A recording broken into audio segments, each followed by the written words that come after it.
Friends, welcome to my YouTube channel crazy GK with current affairs में।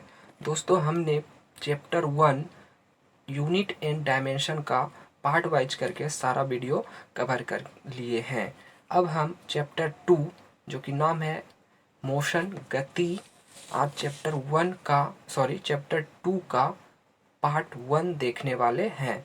अगर जो आपने अभी तक चैप्टर 1 का पार्ट वाइज वीडियो नहीं देखे हैं तो प्लीज़ पहले उसको जाके देखें, फिर चैप्टर 2 का वीडियो देखें।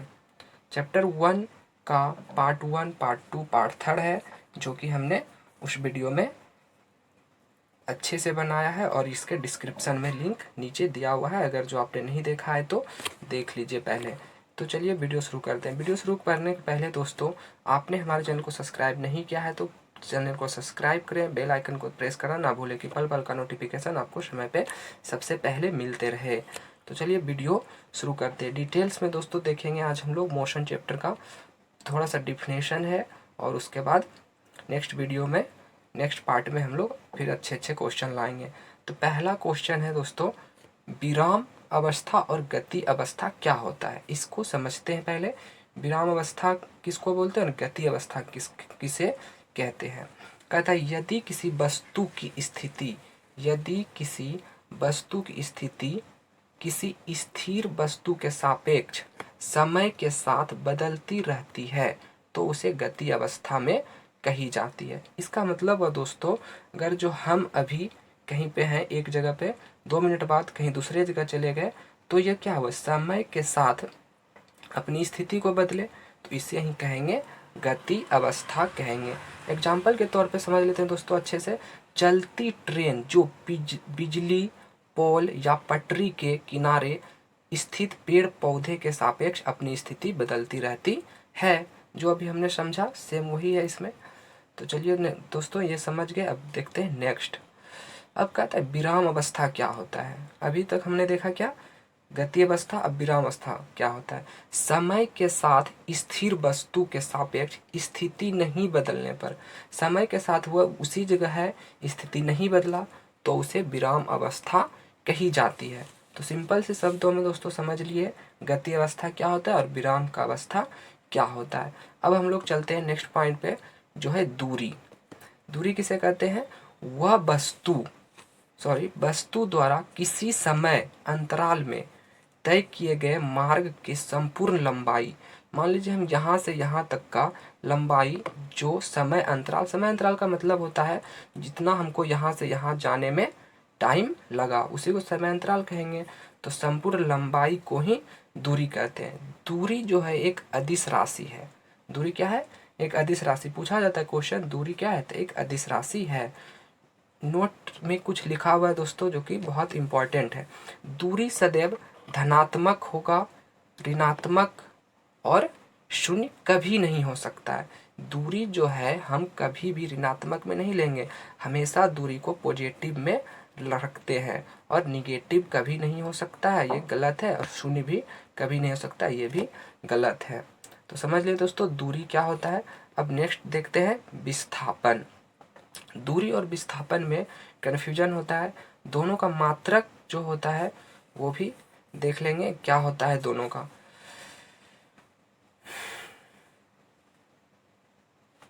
दूरी का भी मीटर ही मात्रक होता है और विस्थापन का भी मात्रक मीटर ही होता है, तो कंफ्यूज नहीं होना है दोस्तों। विस्थापन क्या होता है देखते हैं। कहता है वस्तु की अंतिम स्थिति तथा प्रारंभिक स्थिति के बीच न्यूनतम दूरी को विस्थापन कहते हैं।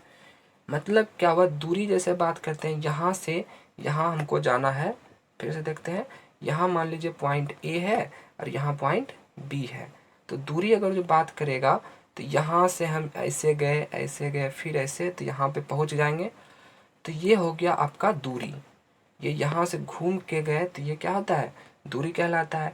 और अगर जो विस्थापन का बात करें, डायरेक्ट यहाँ से यहाँ सीधा अगर जो जाएंगे तो उसे विस्थापन कहता है। शॉर्टेस्ट पार्ट, जो डिस्टेंस का पार्ट होता है वो शॉर्टेस्ट होना चाहिए, न्यूनतम होना चाहिए, तो उसी को हम लोग विस्थापन कहेंगे।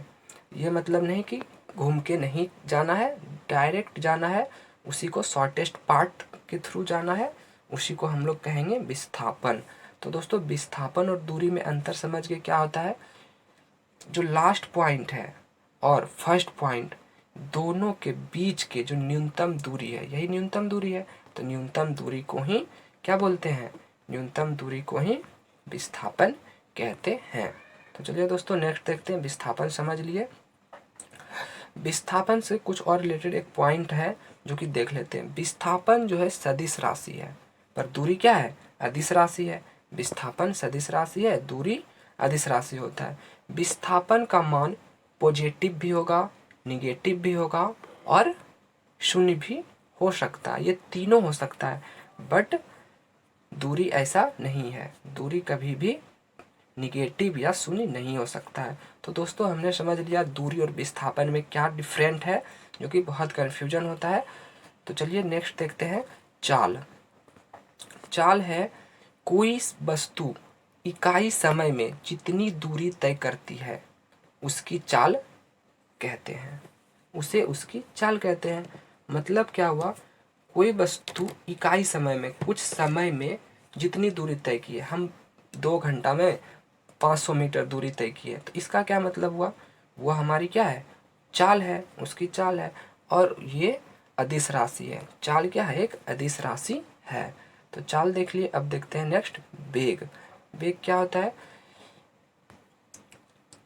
कोई वस्तु इकाई समय में निश्चित दिशा में, एक बात यहाँ पे देखिएगा दोस्तों, ध्यान दीजिएगा, निश्चित दिशा में जितनी दूरी ट्रेवल करे, जितनी दूरी तय करती है, यानी जितनी विस्थापित होती है, उसे वेग कहते हैं। इसका क्या मतलब हुआ, चाल जो है वो अदिश राशि में आता है और वेग सदिश राशि में आता है। इसका मतलब हुआ दोस्तों, चाल का फॉर्मूला होता है दूरी बटे में समय। चाल का फॉर्मूला क्या होता है, दूरी बटे में समय। चाल बराबर पढ़ते आए हैं, दूरी बटे में समय होता है। बट यहाँ पे वेग का फॉर्मूला क्या हो जाता है, विस्थापन बटे में समय। वेग क्या होता है, विस्थापन बटे में समय। समझ गया। दोनों का एसआई यूनिट का बात करें तो मीटर प्रति सेकेंड ही होता है, क्योंकि विस्थापन को भी मीटर में मेजर करते हैं और समय को सेकेंड में, और दूरी को भी मीटर में मेजर करते हैं, समय को सेकेंड में करते हैं। इसीलिए वेग जो है धनात्मक, ऋणात्मक या शून्य हो सकता है। वेग धनात्मक, ऋणात्मक और शून्य हो सकता है, क्योंकि ये विस्थापित होता है। विस्थापन भी वही हाल है, धनात्मक, ऋणात्मक और शून्य हो सकता है। तो वेग क्या है, विस्थापन बटे में समय इसका फॉर्मूला होता है। तो ये भी धनात्मक, ऋणात्मक और शून्य कुछ भी हो सकता है। अब चलते हैं औसत चाल पे। औसत चाल 2 टाइप्स के होते हैं, जो कि समझते हैं दोनों टाइप्स क्या क्या है।